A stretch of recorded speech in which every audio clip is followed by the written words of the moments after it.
We are on the eve of the federal cabinet being sworn in to launch Trudeau's second mandate. Predictably, rumors and reports are flying around in advance of the formal announcement tomorrow afternoon. Let's get the latest from CTV's senior political correspondent, Glenn McGregor. Drum roll, please. What do you got, Glenn? Well, yes, lots of rumors flying around. Hard to figure out what is true and what is not, but CTV can confirm that Catherine McKenna, 4 years as Environment Minister, tomorrow moves to Infrastructure and Communities. Oh, you hear that? Cheer, that came from Alberta. Okay.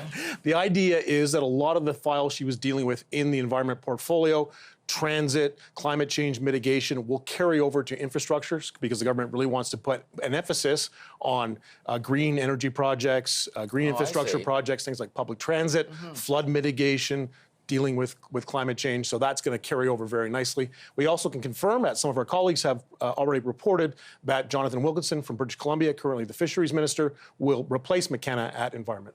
Now, I'm trying to gauge what the impact will be in that big blue void called the prairies, where there are no Liberal MPs. Are they going to look at Wilkinson as a good addition or a better replacement than McKenna? Well, he is a Westerner. I mean, he represents a riding from British Columbia, and he noted today, apparently, that he had gone to school in Saskatchewan. So that's, I guess, his Western bona fide. It's pretty slim pickings, right? You got to take what you can get. Freeland was clinging to her upbringing in Alberta and saying, I'm an Albertan, but she's clearly not. So, I mean, that's going to be a focus. Have you heard anything of whether the environment portfolio, was some talk they'd split it between environment and climate change? It sounds like they're not doing I haven't heard that. There was some discussion about that possibility. I've also heard a theory that they could split the public safety portfolio to include a component to deal with climate emergencies. But I think that was just too complicated. When there's an emergency, a forest fire, floods, the public safety department has to respond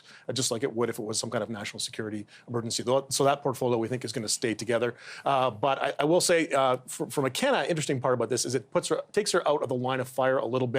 Remember, there was that really awful graffiti on her campaign office. The social media backlash to her was probably taxing to her, and was trying for a change for her to move to a slightly less intense portfolio. Yeah, and it's sort of like, you give the money, and then I guess you get to cut ribbons, and that's sort of what that job's all about. But there's a lot of money still to go out the door that's not related to environment, so they need someone that can get that money going. Yeah, and they think she's very competent. I mean, she was very well regarded around the cabinet table, so this is one that's going to keep her involved in a lot of big files. Well, I mean, I'm glad you got those names confirmed, because we're also hearing, like, Francois-Philippe Champagne going to Foreign Affairs Minister. That means Freeland's probably freed up to go somewhere else that we don't most know likely yet. Intergovernmental Affairs. That's the theory, because they think she's extremely competent. They think she's their top performing minister.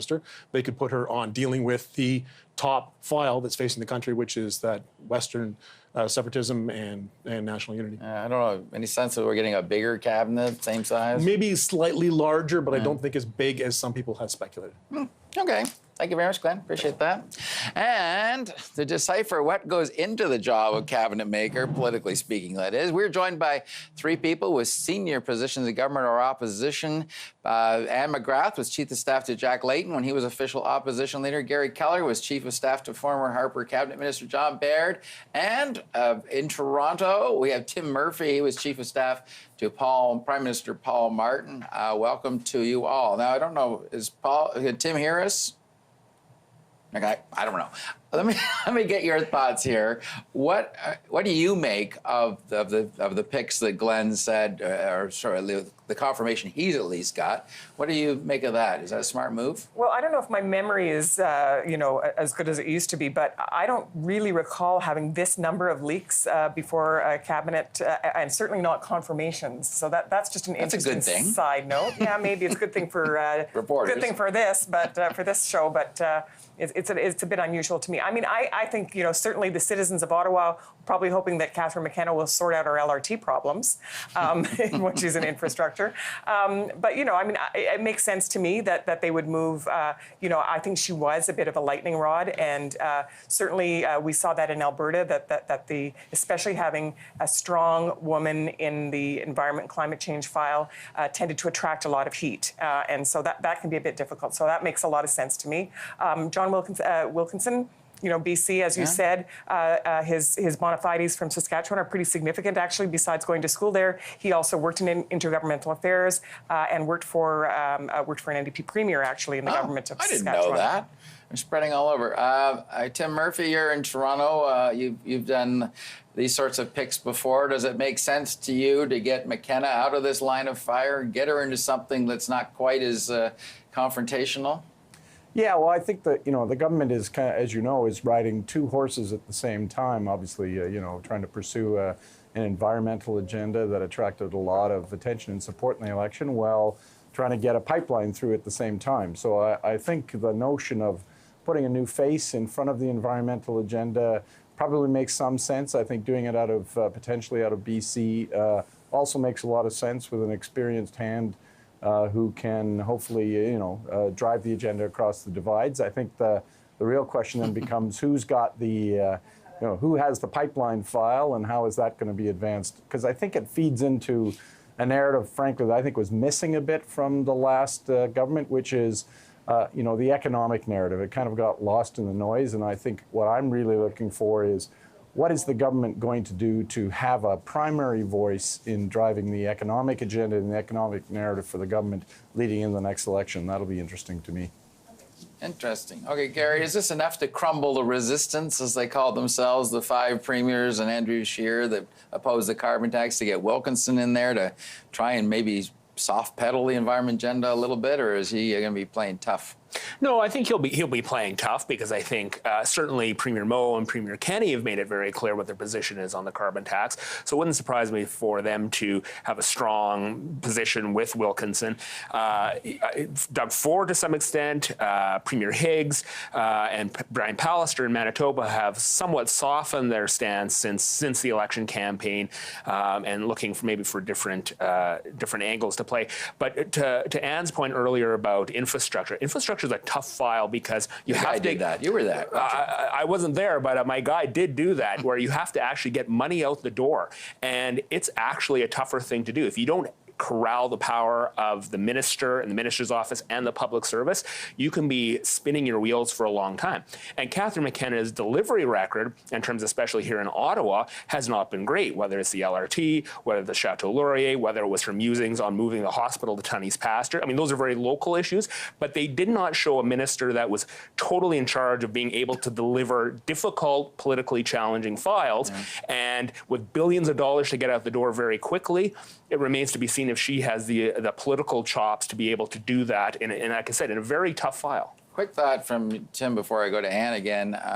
Freeland being moved out of foreign affairs, and maybe Francois-Philippe Champagne going in. I haven't got a second source on that, but I'm curious. You know these people, Tim. Does it make sense to get her out of that portfolio, and does it make sense to put some sort of tiny bundle of charismatic energy like Minister Champagne in that portfolio? So I think there are two separate questions. So I think Minister Freeland has clearly been one of the most effective ministers in the last administration, around issues obviously like the USMCA and handling the NAFTA renegotiations. I think she's got the, one of the best, records. A lot of people think of her quite well. So I think the question is, where do you best use her in the government? And I think there are two potential answers to that. I think one of them is around an economic portfolio, but I think the other one is around the potential of being kind of a second voice for government and helping the government run well. And then the other question is, all right, we've got a new reality in Quebec with the Bloc Québécois, and how are we going to handle that? And I think a couple of things you do is you promote and profile a couple of strong Quebec-based ministers. And inevitably, one of the ways to do that is to give a Quebec minister a profile on the international stage to speak to the values of Canada internationally and allow that to be reflected back into Quebec. And someone like Champagne is a perfect candidate for that position. Okay, Anne, I'd like to get your thoughts. Good move to put Freeland somewhere else, and a good move to put Champagne on the world stage. Well, I agree, actually, that with having a high-profile Quebec minister, I think that makes a lot of sense. Minister Freeland appears to me to be a little bit like Gary's former boss, the kind of fix-it minister that you put into all sorts of different files. John Baird, yeah. I think she has been highly competent. But the other thing to consider in all of this is that it's different to construct a cabinet and a minority and a majority government, and this is their first experience, really, for the most part, in a minority situation. So they have to not only be effective in terms of their portfolios, but they also have to be able to build relationships across the aisle to make sure that they can actually move their agendas forward. So their demeanor, their tone, their personality is an important part of that. And who knows if there's a little surprise waiting of us tomorrow if there's a deputy prime minister title being thrown around or a Quebec lieutenant title being thrown around. But another role that is really important in minority parliament that got lost in a majority's context is the position of government house leader and chief government whip. Those two positions are really important because you have to have somebody as government house leader who can negotiate on a case-by-case basis with the opposition.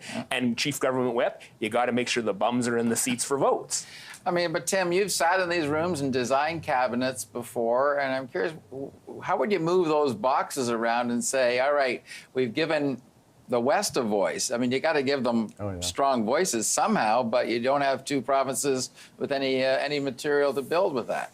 Yeah, it's a challenge because, I mean, you've got a bunch of boxes you've got to make sure you've thought of and worked through. So, I mean, gender is obviously one, region, language, ethnicity. And then when you think about the jobs, you go, well, I've got some things I want to get done. I've got some files that are problems. I need a capable hand to solve them. I also need safe hands. In other words, I want some people who go handle a file. And frankly, if I don't hear about that file again, that's a good thing.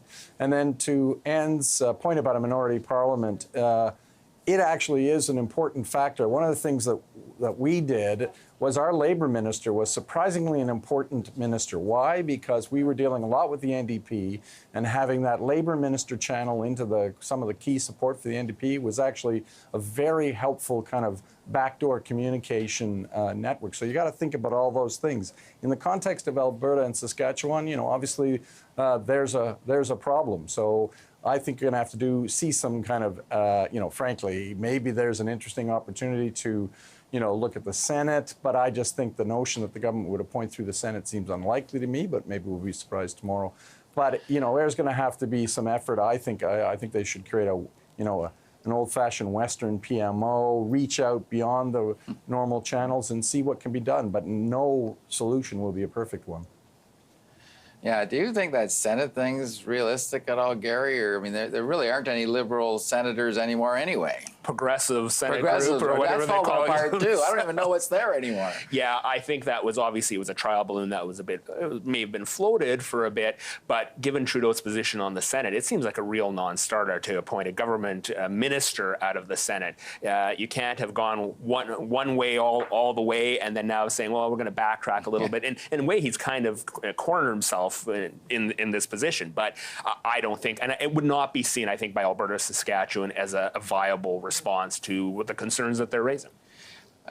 He would lose a lot of credibility based on what he's been doing, and it wouldn't have the payoff. So would the Senate. The Senate would lose credibility. You're not really independent. That's true too. I'm just curious on an opposition thing. You are trying to lock critics into roles against these ministers. Do you wait for the cabinet to be appointed and then pair up, or do you already have an idea who you want in which portfolio to attack them? Generally speaking, you have sort of some idea, and then you wait to see who's in those positions, because you might want to do you're looking at how the pairings work, right? So, sometimes if you have like a crusty old person like me, you might want to put someone young and dynamic against them, right? So you got to think about how they'll play off each other. Very quick last point to you, Tim. Is bigger always better when it comes to a cabinet, or is a tight ship more efficient and effective?